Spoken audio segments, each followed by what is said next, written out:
Welcome to Story Connections, where we discuss books and all the wonderful, exciting, frightening, and fascinating tales they present, and how all these things pertain to our lives. Now, here are your hosts, Kathryn, Townsend, and Rebecca Guthrie. So where are we starting? We're going to start with The Time Machine by H.G. Wells.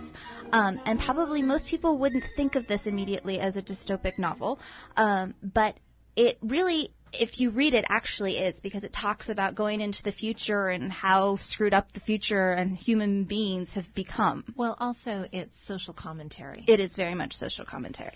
So H.G. Wells was commenting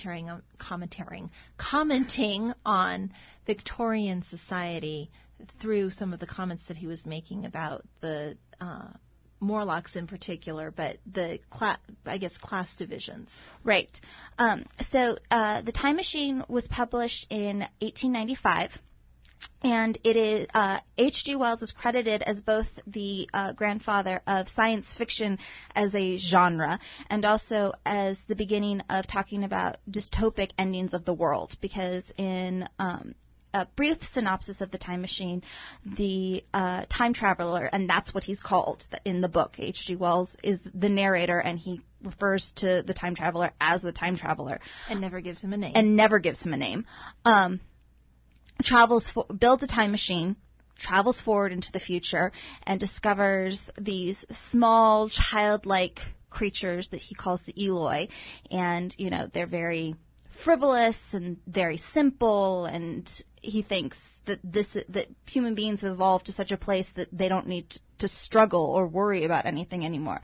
And eventually he finds out that that's not true, that humanity has sort of separated into two classes: the Elois, who are small children who are very simple, and then the Morlocks, who basically prey on the Elois and eat them. That's what they eat, the Elois. Right. They become cannibals. And it's also significant that the Eloi live above ground and the Morlocks live underground. Right, because you have to remember that in 1895, in England, there was still very much the upstairs, downstairs mentality. If for anybody who's been watching the British show, the upstairs are, you know, the wealthy, and the downstairs are the servants. And the people who work.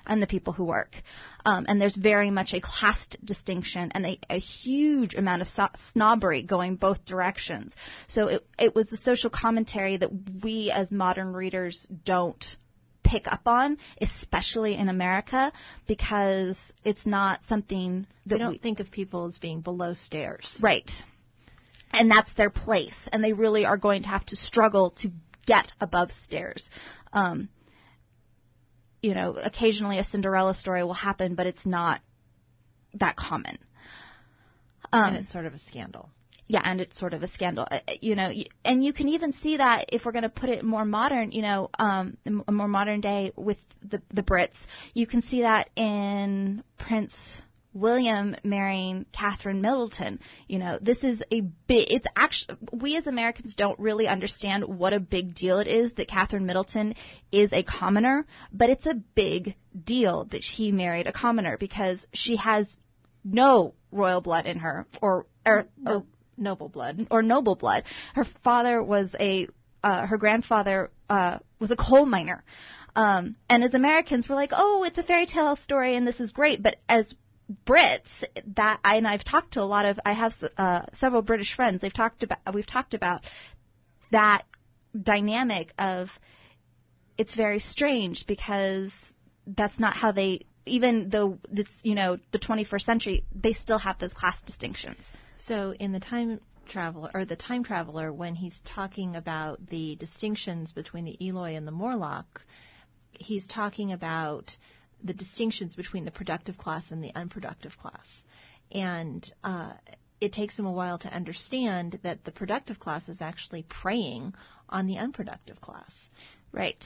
And H.G. Wells, if you had to classify him, would be downstairs. You know, he was a teacher. He did a whole bunch of things, and he was trying to become an upstairs person. And his books that he wrote later in his life allowed that to happen. But this was his first book, and it was really his trying to figure that out. Right. So the reason that this book is significant is because it lays a foundation for dystopic novels throughout the 20th century and into the 21st century, because it was the first one. And not that it was the first book that was social commentary. It wasn't by any stretch of the imagination. But it was the first book that an author really said, hey, if we continue to do what we're doing, what are we going to get? And that's the heart of a dystopic novel.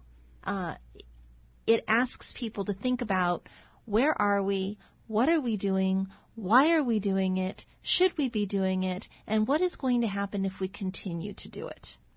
Right. And those are important conversations that we need to be having. I mean, and especially in America right now, this year is an election year. You wouldn't really know that. At least it feels like this year that you don't really can't tell that midterms are going on. But there are midterm elections, and in 2 years we're going to have another presidential election. And we've had 5.5 years of the Obama administration, like it, hate it, feel blah about it. That is a true statement, and we're starting to we're starting to have the conversation about, where are we going? What does America look like? What are we going to do? And these books allow us to look at what other people have said and what we need to be thinking about as a society about what we want. Well, one of the things that I thought about as I was reading these books, and for all of them except The Time Machine, it was the first time, well, okay, not the young adult novels, but the older dystopian novels, it was the first time I'd read them. Yes. I had not read The Iron Heel or Neuromancer. Or It Can't Happen Or Here. It Can't Happen Here. And I found myself thinking, I actually think that these would have been better books to have us read in high school than the ones that we actually read. Yeah, I actually agree with that. The way for most of the shows, I'm the one that picks the books that we'll read. Next week, Kathryn's picking the books, but for most of the shows, I pick the books. And truthfully, the way that I found these books was, I knew I didn't want to do the commonly done dystopic novels, because everything that there is to be said about Brave New World or 1984 or Fahrenheit 451 has been said by somebody at some point, because they're so commonly read. And also we talked about them earlier. Right. And we've also talked a little bit about them. So I Googled dystopia novels, and Wikipedia had a list, and I went through Wikipedia's list, and I started reading the synopsises of... Synopsi?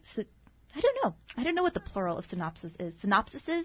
I think probably synopsis. Wait a minute, two English majors Yeah. here and you don't? No. Yeah, no, sorry, Harry. That's the voice of Harry, our engineer, and he's giving us a hard time. Which we deserve. Yeah, we do. And if you know the answer to that question, you can call in and tell us at 790-2040.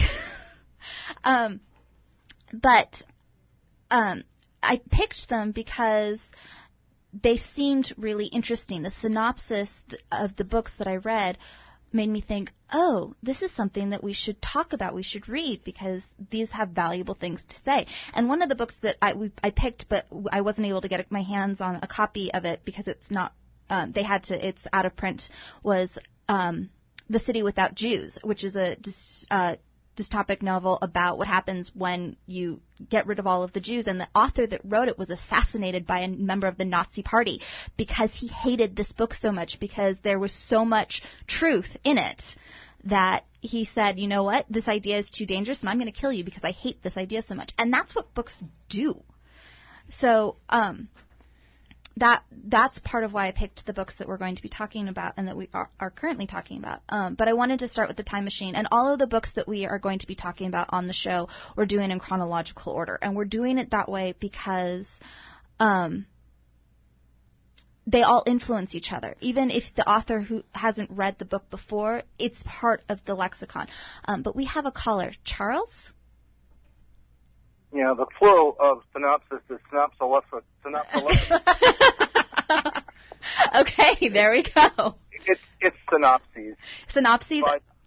Synopses, right. Okay. But I'm wondering, though, if we don't have a modern neologism for the Morlocks, don't they all now work for motor vehicle?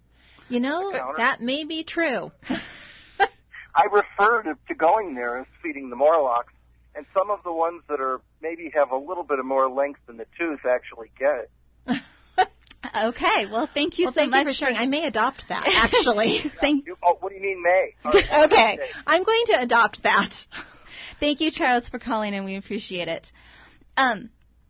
So something I wanted to say really quick. In addition to building on each other, I think that talking about them in a chronological fashion is important because I think each of them is somewhat prescient of the things that are going to be happening. So we had authors telling us, hey, you need to be thinking about these things because they may come to pass. And sure enough, as you look in, there's like a progression of these things are coming to pass. Right. You know, in 1895, the world wars both world wars hadn't happened. We didn't have the internet. There's all of these things that we put on it that we didn't have.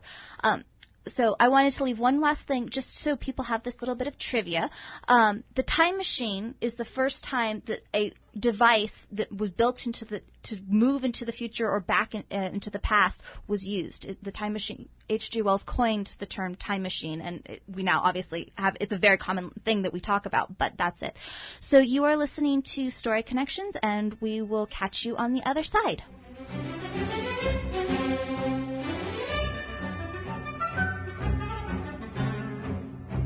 Miss a show? Hear the podcast through our website, kvoi.com.